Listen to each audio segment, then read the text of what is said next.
At first glance, it looked like one more glittering arrangement in the long theatre of Tudor power. A king in need of a queen, a portrait carried across borders, a young noblewoman selected as if beauty, obedience, and diplomacy could all be captured in paint. Anne of Cleves entered English history through an image before she ever entered a room. To the court, she was a solution.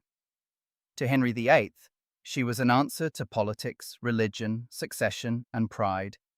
She came wrapped in the language of alliance and ceremony, the usual polished lies that royal families told themselves when they meant to trade a woman's future for strategic advantage. Everything about the match was dressed in dignity. Everything about it was, from the beginning, deeply unequal. Then came the meeting, and with it, the official story that would cling to Anne for centuries, like a stain someone else put there. The king looked at his new bride and, according to the version that survived, recoiled. She was not what he wanted.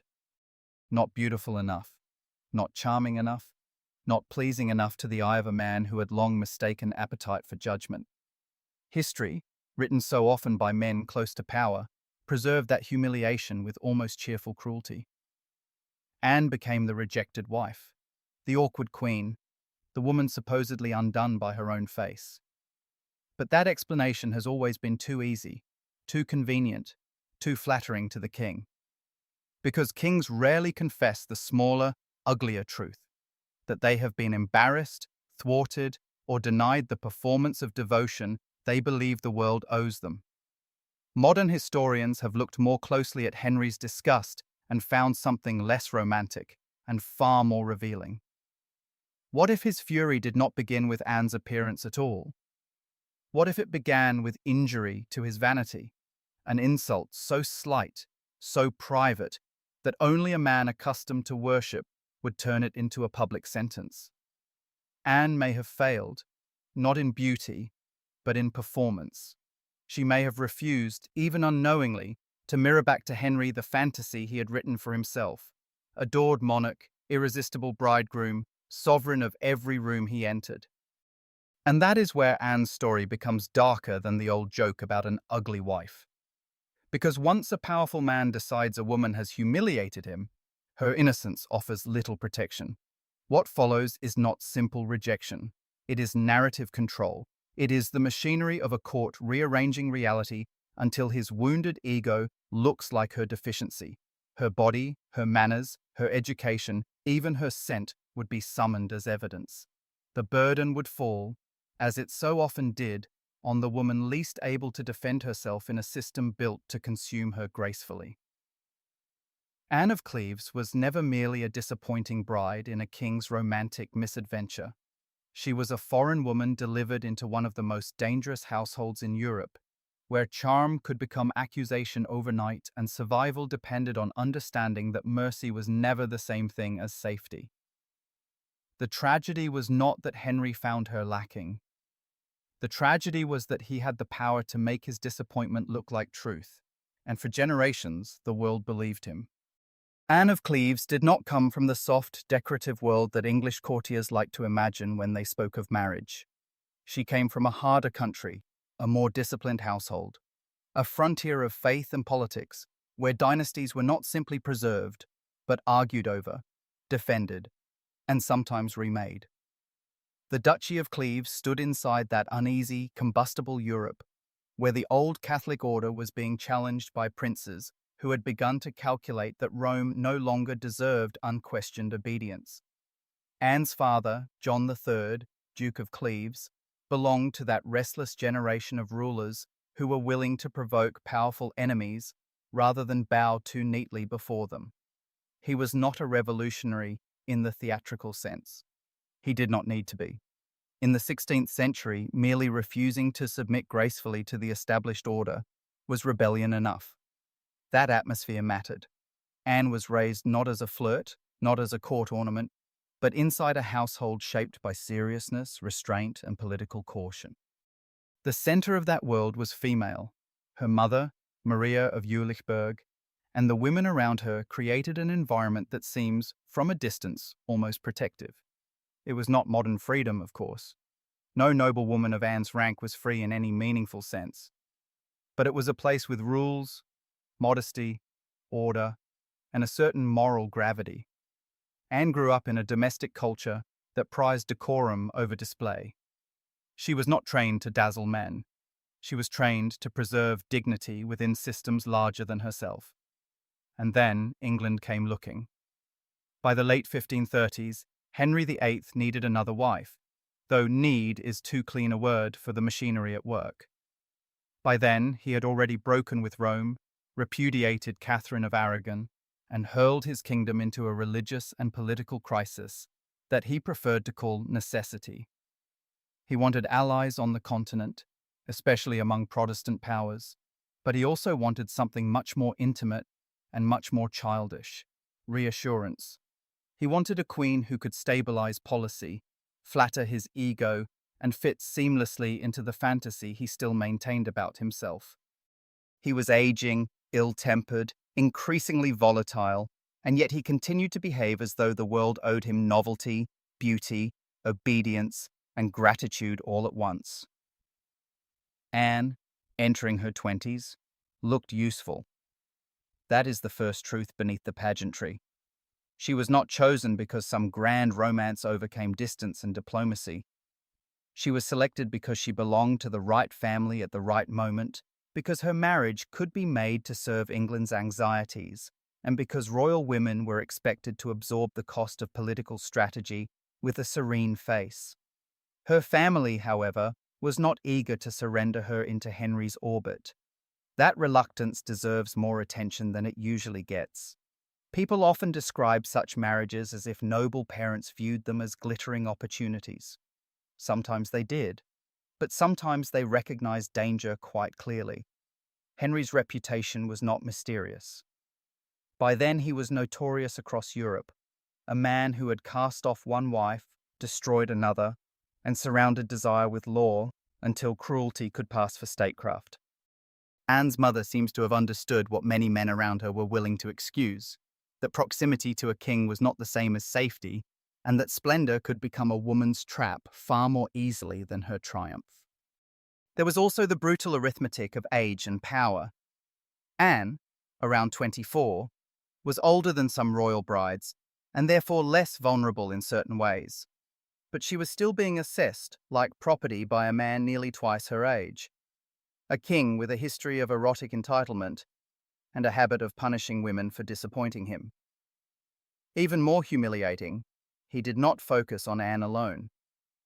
Her younger sister Amalia was also under consideration.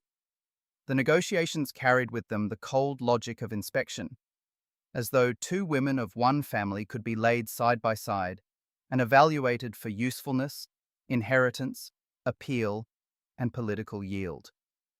That detail matters because it strips away the sentimental language people sometimes attach to dynastic marriage. Henry was not falling in love. He was shopping under the cover of diplomacy. To aid the process, he turned to Hans Holbein the Younger, one of the great painters of the age, and sent him into the Cleves household with instructions that were revealing in themselves. He wanted accuracy, no embellishment, no painterly mercy. He needed to see what he was getting.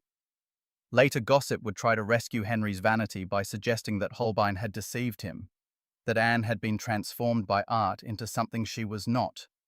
But that explanation flatters power in a familiar way.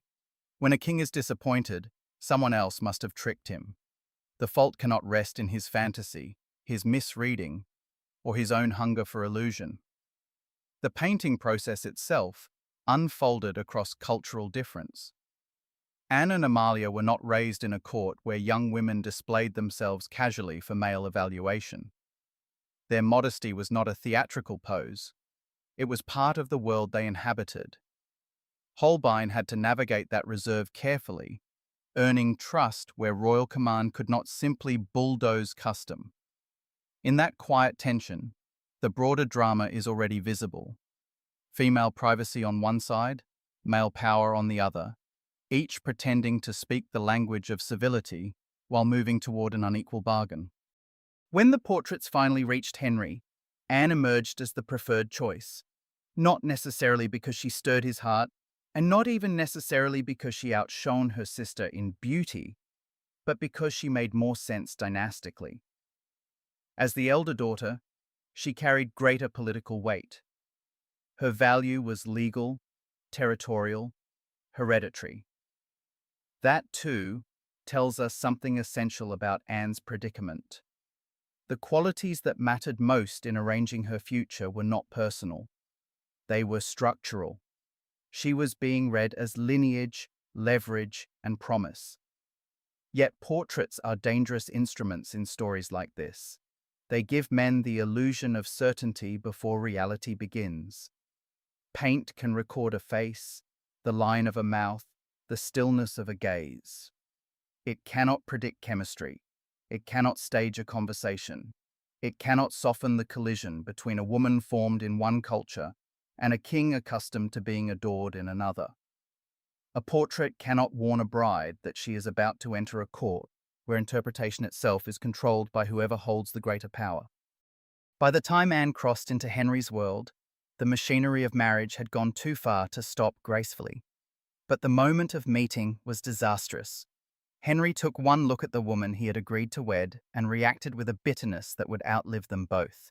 He complained almost immediately, not just privately, but with the petulant indignation of a man who felt he had been insulted. He turned on the painter. He turned on Thomas Cromwell, the minister who had pushed the match for reasons of state. He turned, above all, on Anne, because powerful men so often experience their own disappointment as a form of injury inflicted by others. It is worth pausing here, because this is the point at which history usually becomes cruel in a very specific way. The official version preserved his disgust and made it hers to carry. Anne became the woman who failed to please. The king's revulsion was treated as evidence, almost as judgment from on high. But what was actually happening beneath that polished story was more sinister. A young woman, far from home, had been inserted into a political arrangement she did not control, only to discover that the man at its center interpreted mismatch as betrayal. Once Henry decided he had been wronged, the terms of reality began to shift around his feelings. Her appearance became a problem. Her person became a mistake. The court, already committed to the marriage, had to continue the ceremony while privately absorbing the panic of a king whose ego had turned against his own alliance. And so the wedding moved forward anyway, not because Henry was satisfied, but because royal pride had already entangled itself with international politics. There are moments in dynastic history when the jewels, the banners, the music, and the sacred language of union conceal something much colder beneath them, not celebration, but entrapment. For Anne of Cleves, this was one of those moments. By the time the bells were ready to ring, choice had all but vanished. Publicly, it was a marriage. Privately, it was already becoming a reckoning. The wedding itself had all the outward signs of triumph. There were ceremonies, witnesses, fabrics heavy with rank, the solemn machinery of monarchy moving exactly as it was meant to move. England had a new queen. The alliance had been sealed. The spectacle, at least from a distance, looked complete. But Tudor marriages were never judged by music, vows, or public blessing. They were judged in the bedchamber, in that private arena where a woman's body could be made to carry the political anxieties of a kingdom and the humiliations of a king. For Anne of Cleves, the true danger of the match did not begin at the altar. It began the moment the doors closed. The wedding night was supposed to rescue everything. A difficult first impression could be softened, people told themselves, by intimacy. A king disappointed in appearance might be won over by sweetness, modesty, obedience, or charm. That is how courts like to narrate these things. As though a young woman, far from home and newly delivered into a hostile marriage, still possessed some final chance to redeem herself in the eyes of the man who held power over her life. It was an obscene expectation, dressed up as romantic possibility. Anne was not entering a scene of mutual discovery. She was entering an examination she had no fair way to pass. By morning, Henry had already begun to write the verdict. He complained with the venom of a man who wanted not merely release, but vindication. The dissatisfaction he had voiced before the wedding hardened into something more theatrical and more cruel. He reportedly let it be known that whatever faint tolerance he had once possessed had only deteriorated further. The language matters because it reveals the emotional logic of the court. Henry's dislike was not treated as temper, it was treated as evidence. Once the king declared himself repelled, everyone around him had to begin rearranging the world to make that repulsion sound reasonable. And so Anne's alleged failures multiplied. It was not enough that she had failed to enchant him. Her person had to be converted into a problem. Her body had to be described as deficient in ways intimate enough to degrade her and vague enough to protect him. There were mutterings about incompatibility, awkwardness, disappointment. Then the complaints grew more humiliating. Henry began to speak of unpleasant odors, as though revulsion required sensory proof, as though disgust could be made more legitimate by attaching it to the flesh of the woman he wanted to dismiss. It is one of the ugliest recurring patterns in the history of powerful men. When they wish to destroy a woman's standing, they often drag the argument downward, toward the body, toward shame, toward the kind of allegation that cannot be cleanly disproved once it has entered the room. What Anne thought of all this, we can only partly guess, but the cruelty of the situation is easy enough to see. She had crossed borders for a dynastic marriage, submitted to a court not her own, endured a husband already predisposed against her, and then found herself being discussed not as a queen, but as a failed object. Henry's displeasure was becoming policy. His appetite, or lack of it, was becoming state business. That is the particular obscenity of monarchy at its most intimate. Private distaste could be elevated into national consequence, while the woman at the center of the humiliation had almost no control over the story being told about her. Once Henry decided he wanted out, the full ingenuity of court politics swung into motion. This was never simply a husband losing interest. It was an emergency of royal ego. The marriage had to be undone, but undone in a way that preserved Henry's masculinity, his judgment, and his authority. He wanted freedom without embarrassment, innocence without accountability. In other words, he wanted the impossible, and so the court set about manufacturing it. The solution they reached was both technical and opportunistic. Years earlier, when Anne had still been a child, there had been talk of a match between her and Francis of Lorraine. Like many aristocratic arrangements, it had been provisional, strategic, and never fully realized as a living marriage.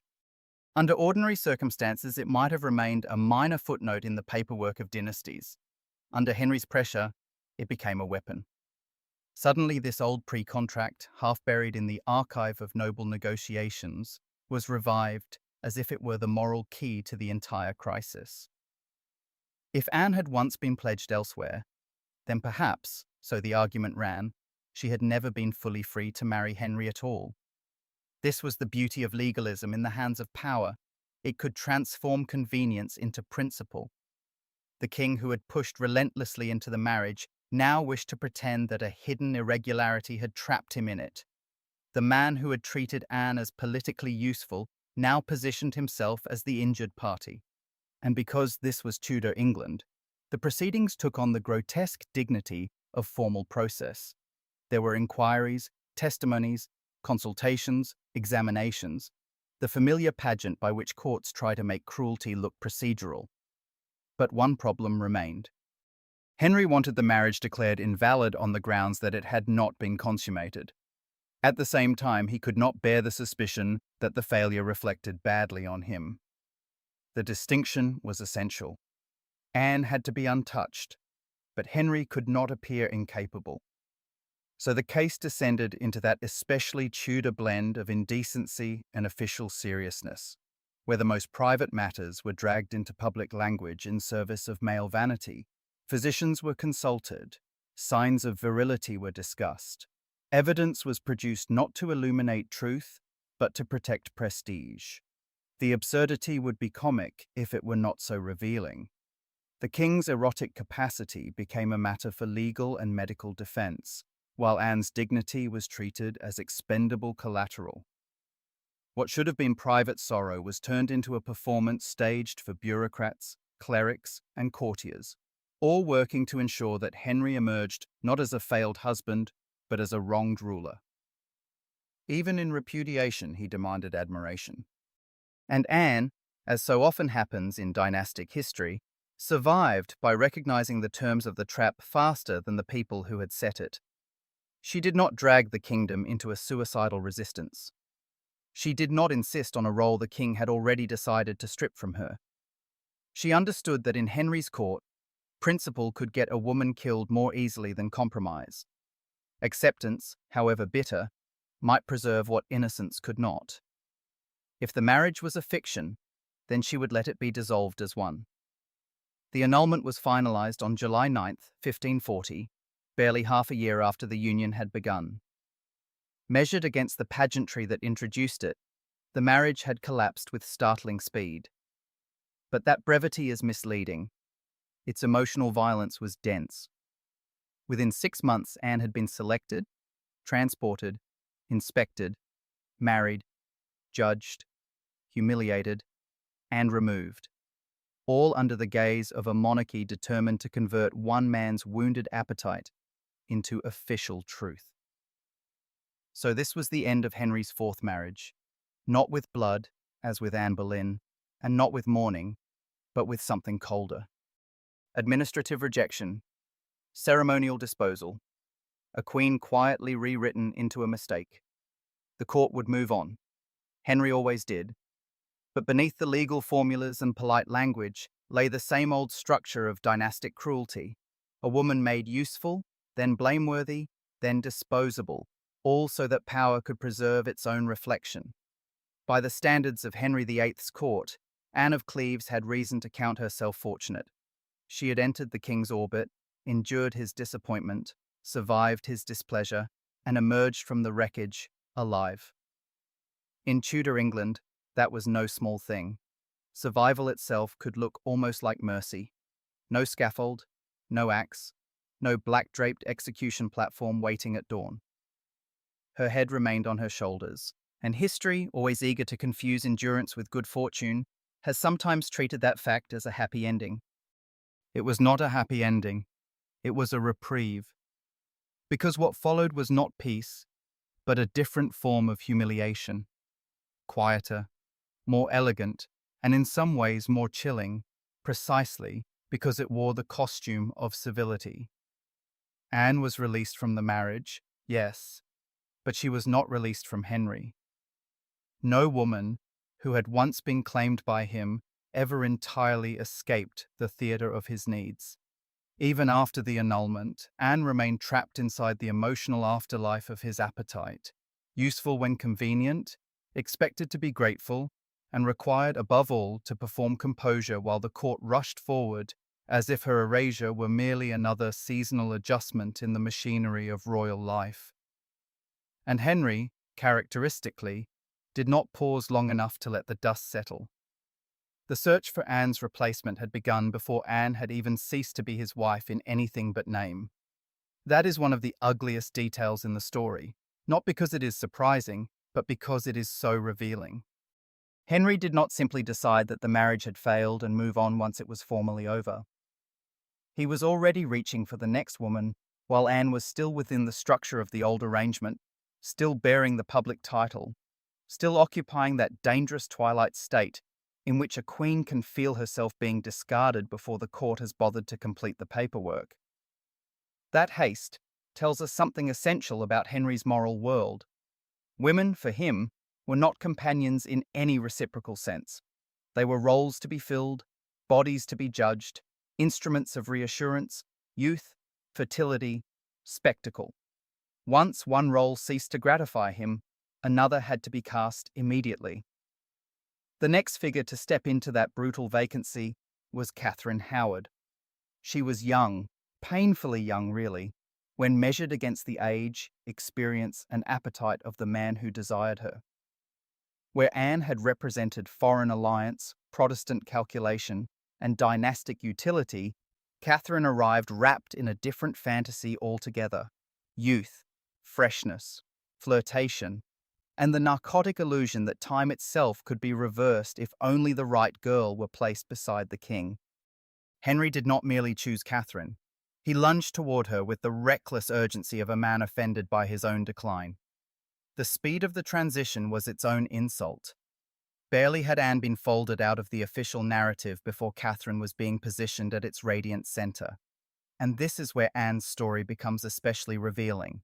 Not because of what Henry did, which was entirely in character, but because of what Anne understood she had to do in order to remain alive. Publicly, she did not rage. She did not make a scene. She did not permit herself the indulgence of visible injury, though injury there surely was. She did something much harder and far more intelligent. She accepted the new order before anyone could punish her for resisting it. She watched the king raise another young woman into the place from which she herself had just been, gently but unmistakably removed, and she responded not with bitterness, but with ceremony. It was not that she felt nothing, it was that feeling, in Henry's England, was a luxury more dangerous for women than silence. There is a temptation in royal history to mistake this kind of behavior for passivity, as though Anne simply drifted into a comfortable role after the annulment and resigned herself to the rearrangements of court life. That reading is too shallow. What Anne practiced was not passivity, it was discipline. It was political self-preservation in its most sophisticated form. She had learned quickly and at considerable cost that Henry prized not truth but ease, not sincerity but compliance elegantly performed. If he wished for harmony, then harmony must be staged. If he wanted to imagine that his former wife bore no resentment, then resentment had to be hidden so completely that it ceased to be politically usable against her. So Anne did what many survivors of power learn to do. She turned grace into armor. At the New Year festivities in 1541, she appeared not as a disgraced woman licking private wounds, but as a figure of almost unnerving composure. She acknowledged Henry. She acknowledged Catherine. She offered gifts, fine horses, costly polished symbols of goodwill, the kind of present that could move easily through a royal court, because it said everything required and nothing that could be punished. Even more striking, she joined the festivities, participating in the performance of courtly ease, while the entire room understood, whether they admitted it or not, that this was no ordinary social call. This was the discarded queen dancing in the glow of her replacement. The image is almost unbearably Tudor in its cruelty. Music in the hall, silk and jewels under candlelight. The king pleased with his younger bride. And nearby, Anne of Cleves, moving through the same space with measured dignity, asked by circumstance to decorate the very scene of her own displacement. There is something morally disorienting about it. Publicly, it reads as magnanimity. Privately, one senses the harsher truth. This is what survival looked like in a court where the wrong expression on a woman's face could curdle into accusation. And yet Anne's poise should not be mistaken for surrender of self. In many ways, it was her first real victory. Henry liked to imagine himself the sole author of every woman's fate, but Anne quietly refused the role he might have preferred for her. The embittered cast-off, the sulking foreigner, the failed wife lingering awkwardly at the edge of relevance. Instead, she created something far more durable. She transformed herself from rejected queen into a politically untouchable presence, neither threat nor scandal, neither rival nor fool. She occupied a strange but surprisingly secure position inside the royal family, one built less on affection than on her genius for reading the emotional weather of power. She had grasped an essential Tudor truth, that proximity to the throne was survivable only if one knew when to disappear, when to flatter, and when to smile without yielding too much of one's inner life. Meanwhile, The contrast between Anne and Catherine Howard could not have been more haunting. Anne had already absorbed the lesson that the court devoured innocence. Catherine, still sparkling in the dangerous light of royal favour, had not yet learned how quickly adoration could become evidence, how swiftly delight could harden into judgment. Anne's calm presence beside the new queen therefore carries, in retrospect, a nearly tragic doubleness. She appears almost like a survivor passing through a room where another victim is just being chosen. That is the deeper sadness of this chapter. Anne was spared, but sparing is not the same as justice. Henry did not make amends. He did not reckon with the humiliation he had inflicted. He simply moved on to a younger woman and expected the previous one to bless the transition with a smile. The court complied because courts are built to normalize the emotional violence of powerful men.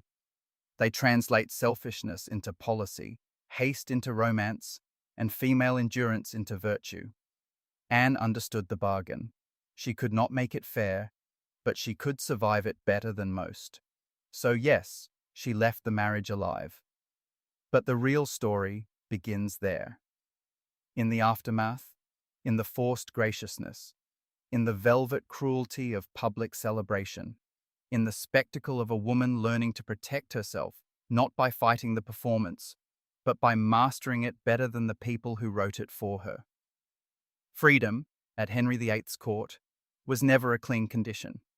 A woman could be released from his bed, stripped of her title, granted her houses and income, and still remain dangerously entangled in the emotional debris of his reign.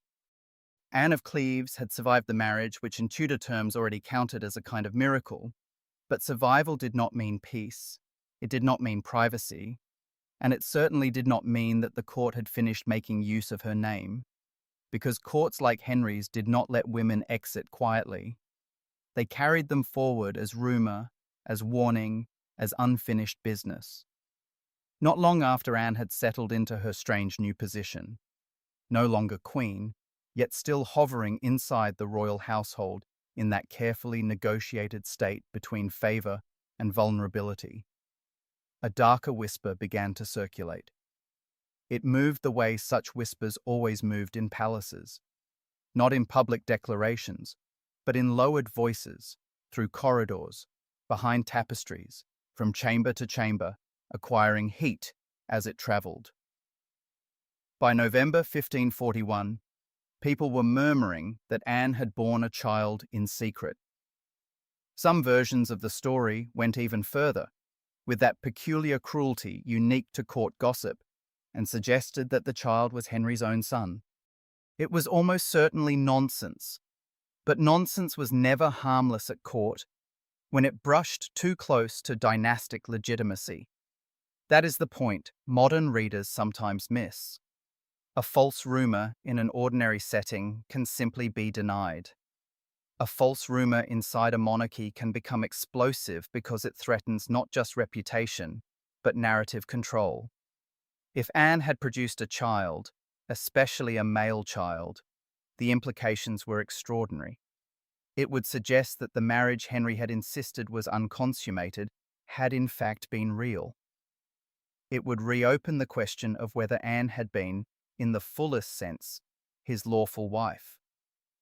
It would cast a long shadow over the annulment, over the king's testimony, over the entire edifice of male pride and legal performance that had been constructed to release him from that union without humiliating him. In other words, the rumour was dangerous not because it was true, but because it touched a nerve the regime could not afford to expose. So the crown moved. This too is revealing. Power loves to dismiss women as irrelevant, right up until the moment their names become inconvenient. Then suddenly, the machinery awakens. Henry, who had already decided Anne was disposable as a wife, did not hesitate to involve himself once the whispers threatened the official story. An inquiry was launched. People were questioned. At least 2 individuals were detained after speaking too boldly about Anne's status, repeating claims that the marriage had been genuine after all, that she remained Henry's rightful wife, that the bond between them had not been the empty shell the king had insisted it was.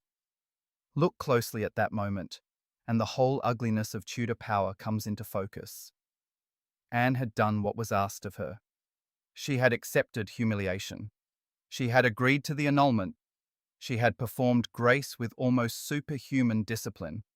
And still her body, her marriage, her past, and her imagined fertility remained subject to royal surveillance. Even in supposed retirement from the center of the drama, she could be dragged back in by the simple fact that others found her story useful. A woman in such a court did not own her own reputation. Men in office did. Men in council did. A king, nursing old embarrassments, certainly did. Then, as if the air around Henry's household were not already poisoned enough, the Catherine Howard catastrophe began to unfold. By 1542, the king had turned his fury toward his fifth wife. Catherine, so recently elevated as proof that Henry could still possess youth and beauty on demand, was now accused of sexual betrayal. The pattern was becoming sickeningly familiar. Another young woman first adored, then scrutinized, then abandoned to the legal violence of a court determined to make her downfall look righteous. In Tudor history, these episodes are often narrated as isolated scandals, but they were not isolated. They were symptoms. They revealed a system in which women were invited into splendor only to discover that the splendor belonged to someone else, and that the cost of disappointing male power could be one's life. Anne, watching from the edge of the stage, must have understood that better than almost anyone. By then, she had every reason to proceed with caution. She remained on outwardly cordial terms with Henry, not because he was kind, and not because the past had been healed, but because civility was safer than honesty. That distinction matters. Anne's survival depended in part on her willingness to maintain the forms of loyalty without ever forgetting the danger beneath them. She had learned that in Henry's world, warmth could be strategic, and friendliness could function less as affection than as a defensive wall. But Henry, as usual, interpreted female accommodation as permission. When Catherine Howard's disgrace erupted and the king found himself once again trapped inside the collapse of a marriage, he did what powerful men so often do when wounded. He reached outward, looking for some smaller cruelty through which to discharge his injured pride. He could not bear suffering in isolation. He needed the pain redistributed. And Anne, because she had remained accessible, because she had behaved with diplomacy, because she had not severed all contact, became once more available for use. There is something especially chilling about what happened next, because it was so petty, so personal, and yet so revealing of the deeper structure. Catherine Howard had apparently given Anne a ring as a gift, a token perhaps of civility, perhaps of female tact inside a lethal household, perhaps simply one more ornament moving between women required to smile under impossible conditions. When Catherine fell, Henry sent Anne a harsh demand: the ring was to be returned. On the surface, it can seem like a small episode, a piece of jewelry reclaimed in the wreckage of scandal. But morally, it is much larger than that. The ring was not just an object. It was a reminder that even Anne's carefully maintained place at court existed at Henry's pleasure. He could summon her into his emotional weather whenever he wished. He could reach into her household, into her possessions, into the polite arrangements she had built to preserve herself, and remind her that nothing connected to him was ever truly secure. It was an act of control disguised as housekeeping. And more than that, it was a kind of punishment. Not a legal punishment, not the grand public terror he had unleashed on others, but the more intimate sort that tyrannical men often reserve for those they believe they own in some residual way. Henry had already rejected Anne as a wife. Now, in the midst of Catherine's destruction, he treated Anne as an extension of the same broken emotional landscape, as someone whose compliance could still be requisitioned, whose dignity could still be disturbed, whose position could still be made contingent. That is what makes Anne's story so haunting. She escaped the spectacular forms of Tudor violence, but not the quieter humiliations that followed in their wake. She was not executed, she was not publicly ruined. Instead, she was forced to live inside the aftershocks of one man's appetite and resentment, always careful, always poised, always aware that proximity to the king meant being vulnerable to his moods long after the marriage itself was dead. So no, Anne was never truly free of Henry, not in the clean, modern sense of the word. She had merely moved from one category of danger into another.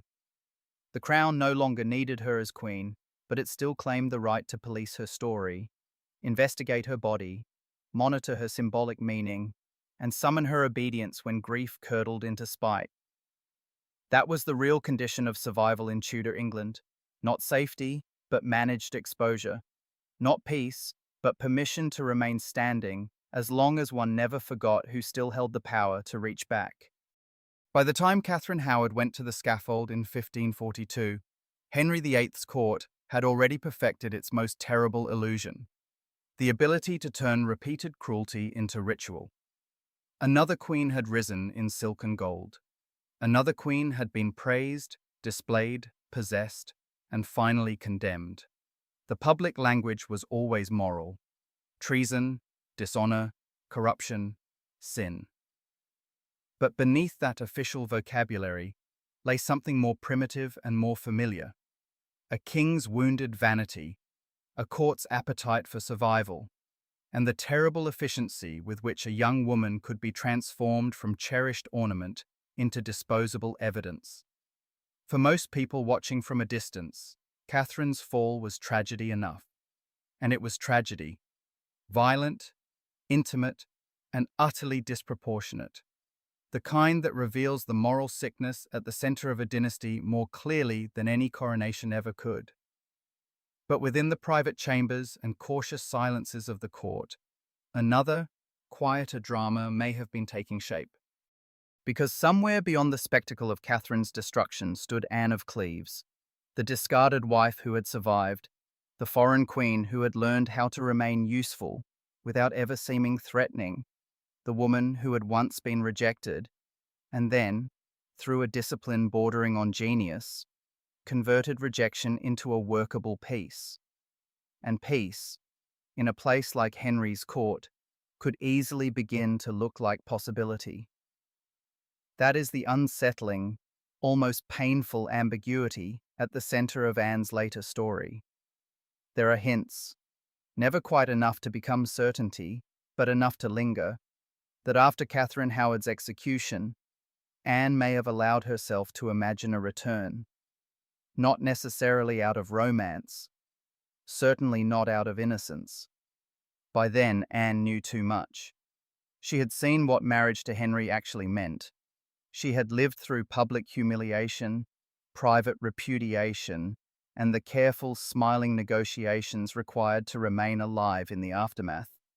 If she entertained the thought of becoming his wife again, it was not the fantasy of a naive girl waiting for love to redeem old injuries.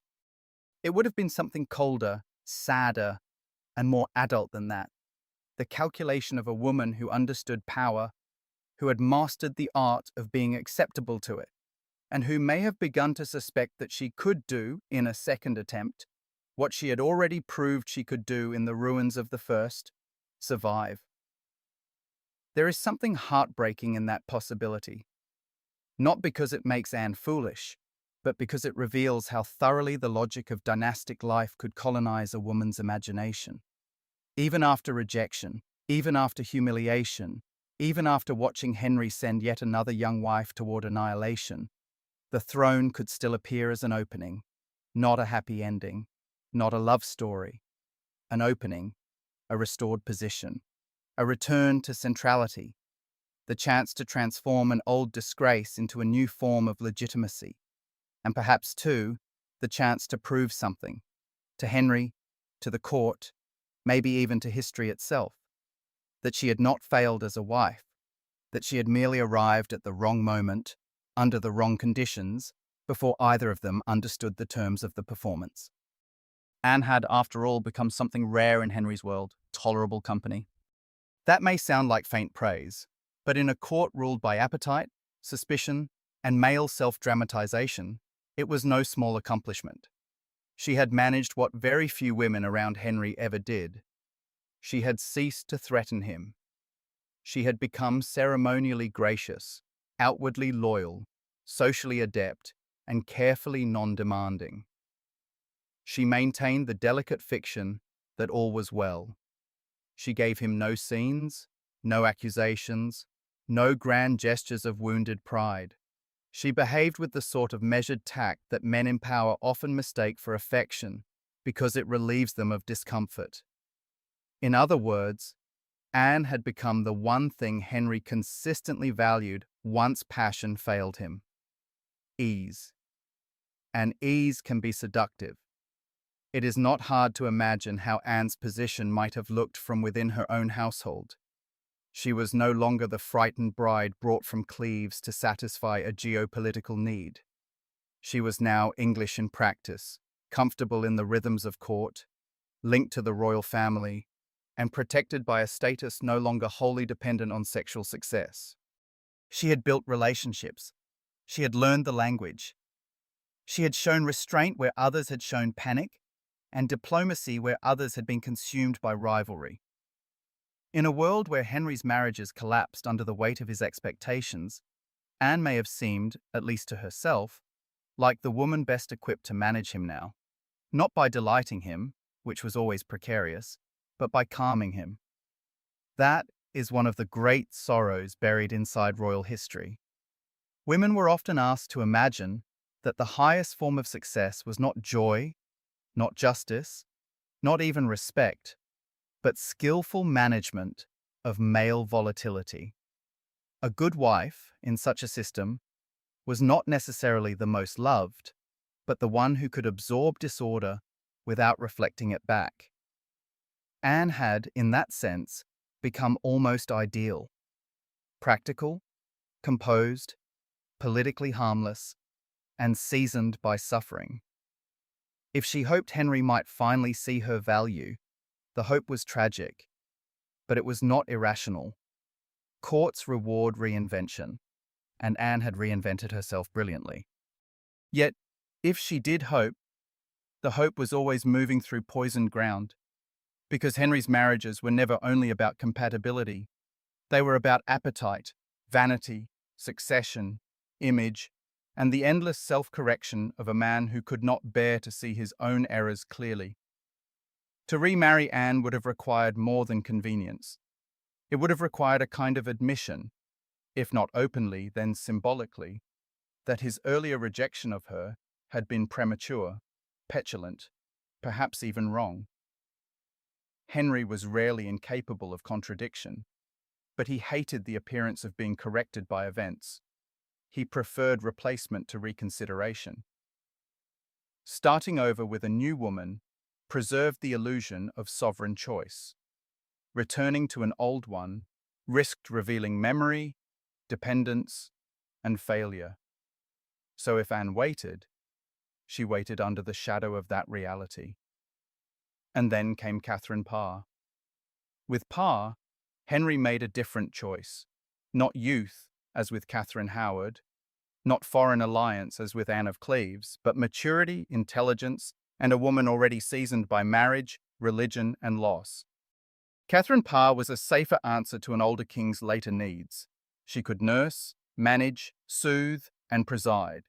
She offered experience without open threat, wit without the obvious volatility of novelty. If Anne represented the possibility of rewriting a bad chapter, Catherine Parr represented something Henry liked better: the ability to move forward without revisiting the embarrassment behind him. For Anne, the selection must have landed with a peculiar sting. Not the raw, astonished wound of her first rejection, she was too wise by then for that, but something quieter and perhaps more enduring. A second exclusion. A subtle confirmation that however gracefully she had survived, however well she had adapted, however carefully she had positioned herself within the royal orbit, she would still not be invited back into the role from which she had once been expelled. She could be valued. She could be trusted. She could even be treated with a kind of ceremonial fondness. But there remained, in Henry's imagination, a line she would not cross again. That line tells us something important about power. It does not always destroy by open force. Sometimes it destroys by withholding restoration, by allowing a person to come close enough to hope, and then denying them the one thing that would seem to redeem the injury that came before. Anne had already survived the worst public humiliations of queenship. What she may have encountered here was something more private, the recognition that survival does not necessarily produce reversal, and that dignity earned through suffering does not always lead back to power. Still, this is not finally a story about Anne's defeat. That would be too simple and too flattering to Henry. Because the deeper truth is that Anne's life after Henry was, in many ways, richer than queenship under him ever could have been. If she briefly imagined a second marriage, the sadness lies not in the fact that it did not happen, but in what such a hope reveals about the narrow options available to women caught inside dynastic systems. Henry chose Catherine Parr. Anne remained Anne of Cleves, alive, intact, politically secure, and increasingly beyond the reach of the role that had once threatened to consume her. So the court moved on, as courts always do. Another queen was installed. Another version of order was staged. But behind that polished transition lingers the more intimate, more human question. What did Anne feel when she realized the throne would not reopen for her? Perhaps disappointment, perhaps relief, perhaps both at once. That doubleness is what makes her story so haunting. She was a woman who may have hoped for restoration from the very man who had humiliated her, and who was then denied it, only to go on living, which in Tudor England was itself a kind of triumph. And perhaps that is the darkest truth of all. In the world Henry built, women were forced to measure victory not by happiness, but by what remained of them after his desire had passed. Anne, at least, remained enough to become something larger than his rejection. He chose another wife. History remembers her anyway. Anne of Cleves was never the fool that later gossip tried to make her. That perhaps is one of the most important corrections her story requires. She arrived in England marked by the usual insults that powerful courts reserve for women they have already decided to misunderstand. Too stiff, too plain, too foreign, too dull for the glittering demands of a king who confused entertainment with intimacy. But the deeper record suggests something far more interesting and far more tragic. Anne was not unintelligent. She was not incapable. She was, in many ways, unusually perceptive. What she lacked was not wit, but the particular kind of ornamental polish that Henry VIII's court mistook for female worth. She had been educated as a noblewoman of her world was expected to be educated, competently, usefully, with seriousness, rather than theatrical charm. Hers was not the dazzling humanist training of a Renaissance prince, nor the flirtatious cultural refinement that some courts like to cultivate in their daughters as a form of social weaponry. It was a more practical formation, shaped by a conservative household that valued piety, decorum, and order above display. Anne was taught enough to function, enough to govern herself, enough to move through rank without disgrace. But she was not trained for seduction by culture. No one had raised her to sparkle in a room built for male vanity, and that distinction mattered more than it should have, because Henry VIII did not merely want a wife. He wanted an atmosphere. He wanted music in the chamber, charm at supper, elegance in movement, delight on command. He had spent a lifetime imagining himself not just a monarch, but a connoisseur of beauty and cultivation, a man whose court reflected his own appetite for art, language, performance, and admiration. He liked women who could be read as soft extensions of that world, women who sang, danced, played, pleased, and performed femininity in the idiom he preferred. Anne entered that setting from a different moral climate entirely. Her upbringing had not prepared her to entertain a king. It had prepared her to endure a dynasty. That is why the old mockery of Anne misses the point so badly. It was never simply that she failed to amuse Henry. It was that she came from a household where female restraint was not considered a defect. Music, dancing, and the lighter graces of court life had not been central to her formation. These things were treated less as necessary accomplishments than as distractions, ornaments rather than foundations. In another setting, that might have registered as modesty, gravity, even virtue. In Henry's orbit, it became part of the indictment. What her family had considered discipline, his court interpreted as deficiency. And yet, even within that mismatch, Anne adapted with remarkable speed. One of the clearest signs of her intelligence is how quickly she acquired English. That detail deserves more respect than it usually gets. Language, in a royal court, is never merely a tool of conversation. It is a tool of survival. To learn English rapidly was not simply an academic achievement, it was a strategic one. Anne understood that foreignness could be used against her, that misunderstanding could become humiliation, and that dependence on interpreters left too much of a woman's fate in other people's hands. So she learned. Quietly, efficiently, without fanfare. That is the pattern of her life in England again and again. Where others expected fragility, she developed competence. Where the court prepared to dismiss her, she made herself harder to erase. But language alone could not save her marriage, because the problem was never just communication. The problem was that Henry wanted recognition in a form Anne had not been trained to supply. He wanted the kind of effortless courtly enchantment that reassured him about himself. He wanted reflection, not merely conversation. And Anne, for all her growing command of English, likely found very little real common ground with him. What, after all, were they supposed to talk about in private? His love of performance? His cultivated tastes? The pageantry of a court already primed to judge her? There is a particular loneliness in that kind of marriage, not one made only of language barriers, but of emotional asymmetry, where one person is expected to delight and the other merely to be delighted. Anne seems to have recognized that reality sooner than most. And here is where her intelligence becomes less visible, but more profound. If she could not secure herself through Henry's passion, she would secure herself through the wider royal family. This was not sentimental instinct. It was political instinct of a very high order. Anne understood something that many people, especially those who read history only through the king's marriages, tend to miss. Power at court did not run through Henry alone.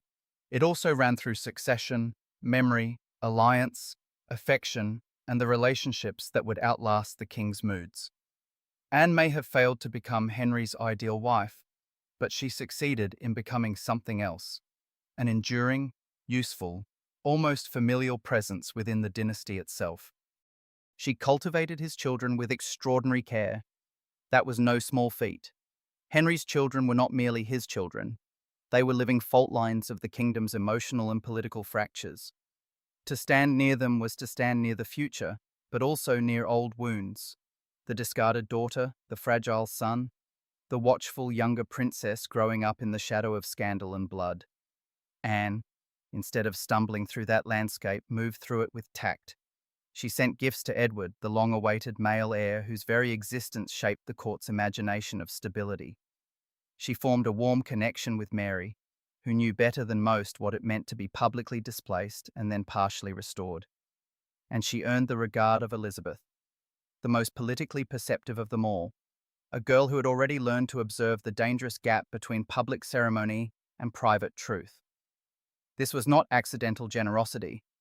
It was emotional intelligence sharpened by necessity. Anne knew that royal children remembered. They remembered insults, loyalties, humiliations, kindnesses offered at the right moment. They remembered who treated them as burdens and who treated them as people. And so Anne invested not in spectacle, but in continuity. She behaved toward them not simply as their father's former wife, but as someone who understood how unstable love could be in a family ruled by a man like Henry. There is something deeply moving in that. Anne, who had herself been evaluated, chosen, rejected, and rewritten, seems to have recognized vulnerability in others and responded with care rather than rivalry. In a court organized around competition, that alone marks her as unusual. It also paid off. That phrase can sound cold, but in Anne's world, survival depended on understanding where influence accumulated. She knew that a woman's security in Tudor England could not rest solely on the favor of one man, especially not a man as volatile as Henry. It had to be distributed, anchored, reinforced through multiple bonds. So she built them. She made herself acceptable not only to the present king, but to the future rulers growing up inside his house.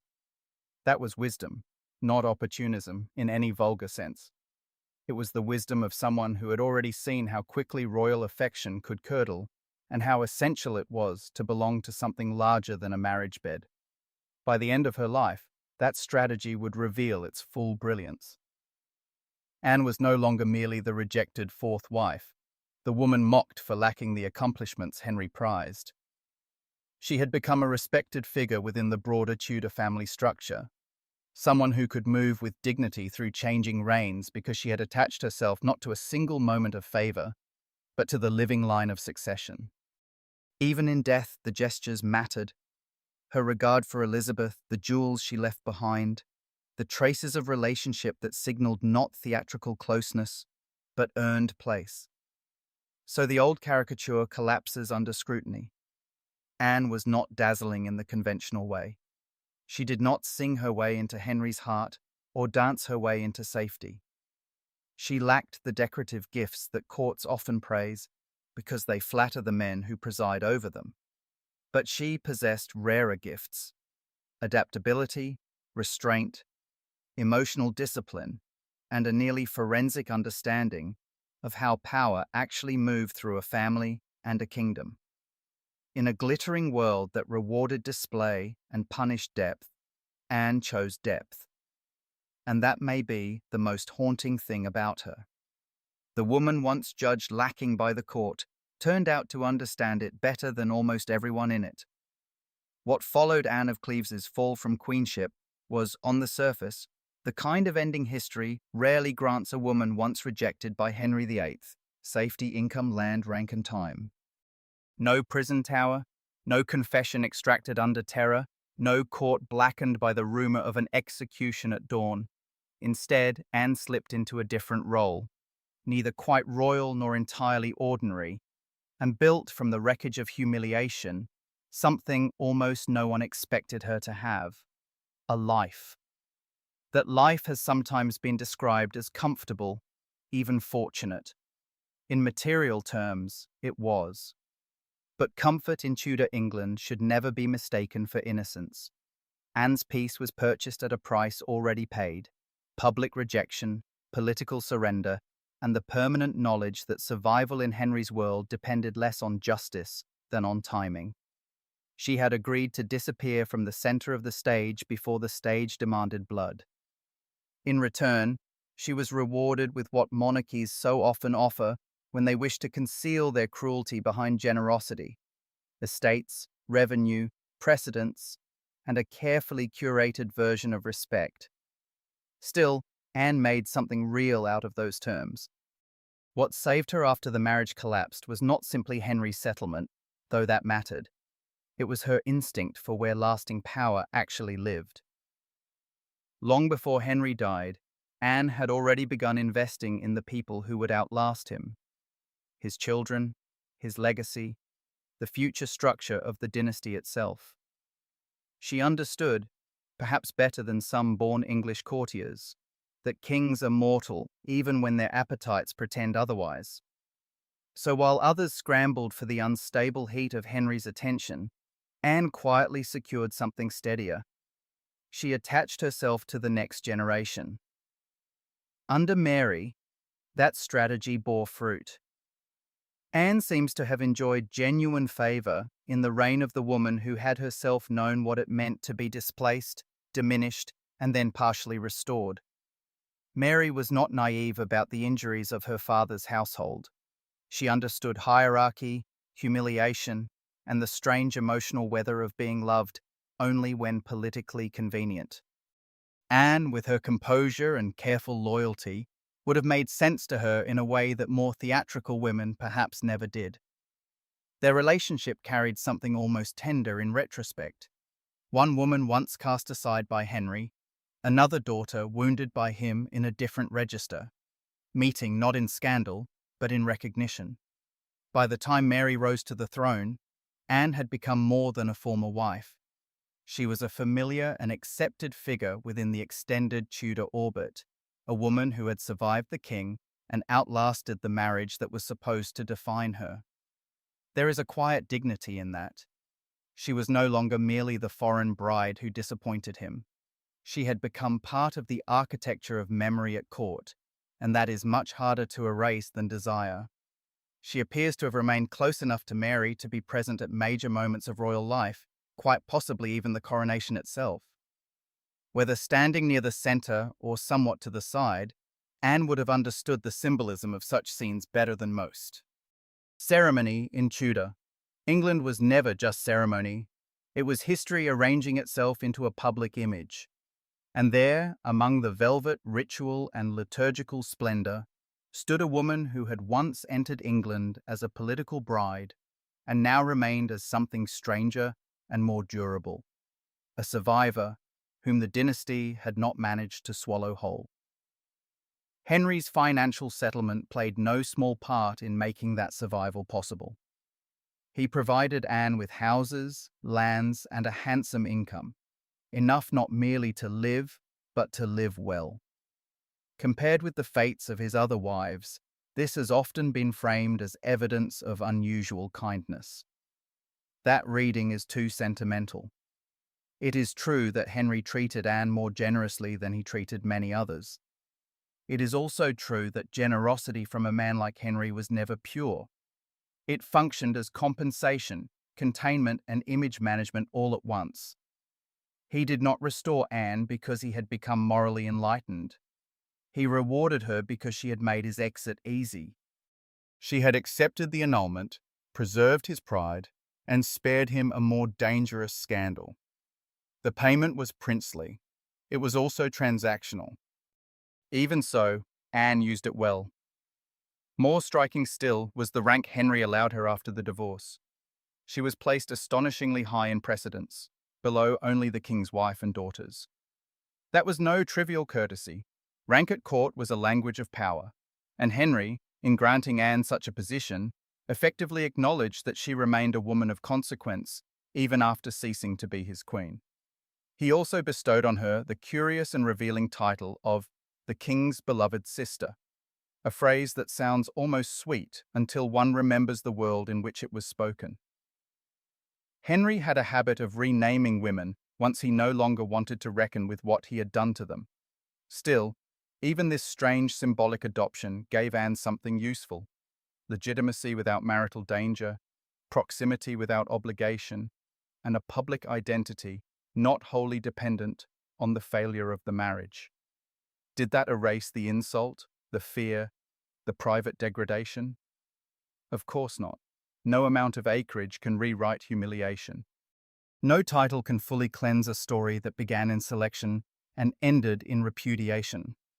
But Anne's later life stands as proof that a woman could, under certain brutal conditions, convert a bad bargain into lasting autonomy.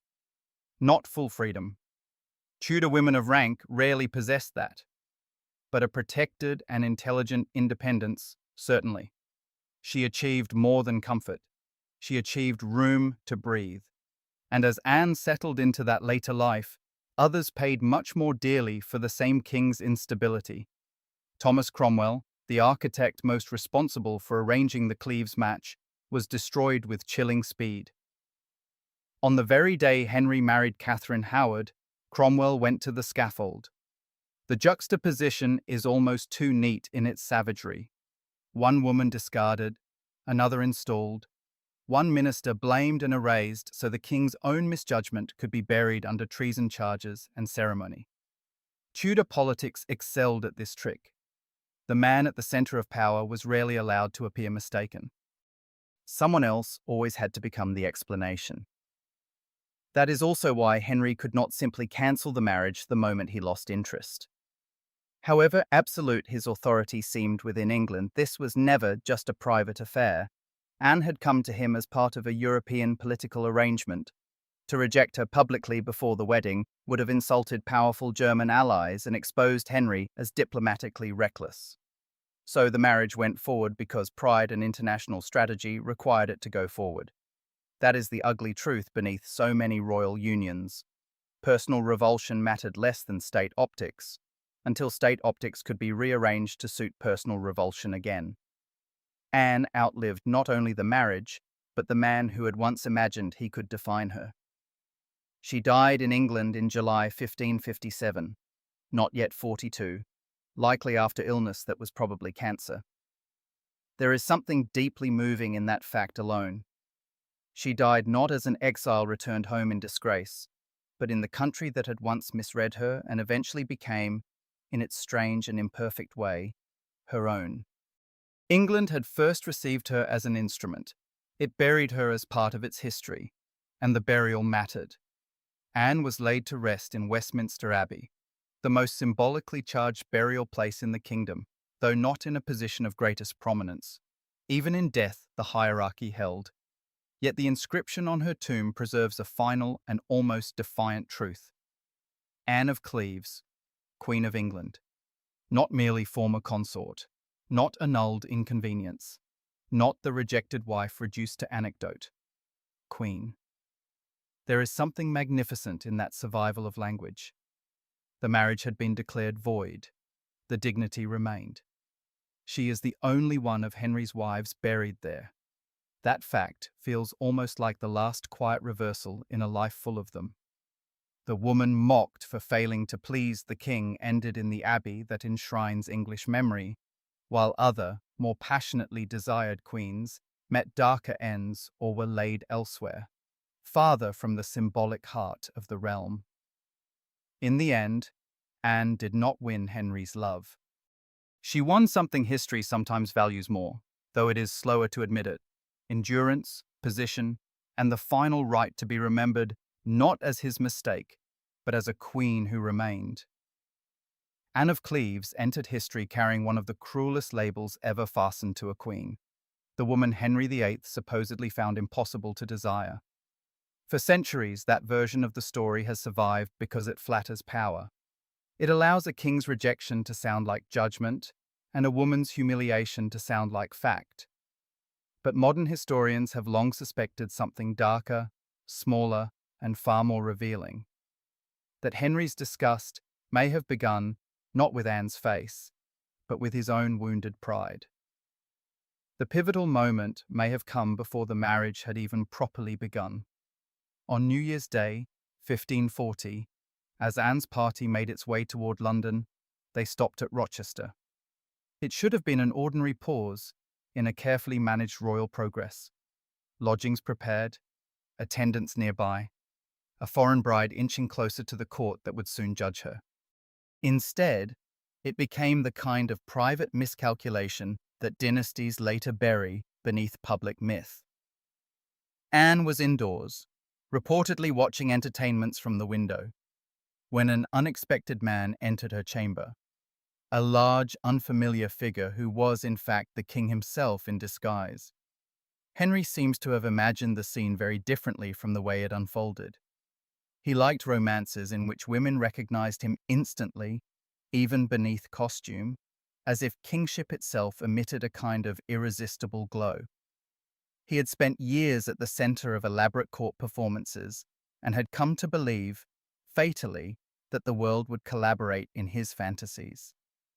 But Anne had not been raised inside the codes of English flirtation, nor was she obliged to respond warmly to a strange man who appeared without warning.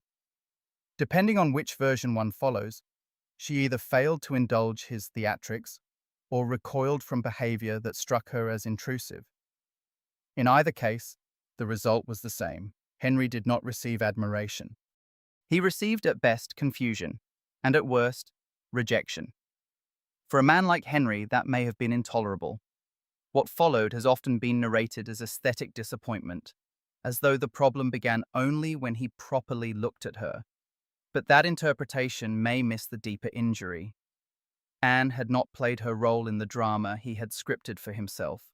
She had not recognized the monarch hidden inside the costume. She had not responded with delight or romantic instinct. In a court built around male vanity, that kind of failure could easily be recast as female deficiency. If she did not mirror back his desirability, then perhaps, in his mind, she must herself be undesirable. And that is what makes this episode so chilling. A small social failure, awkward, private, deeply human, may have hardened into political consequence because the wrong person felt embarrassed.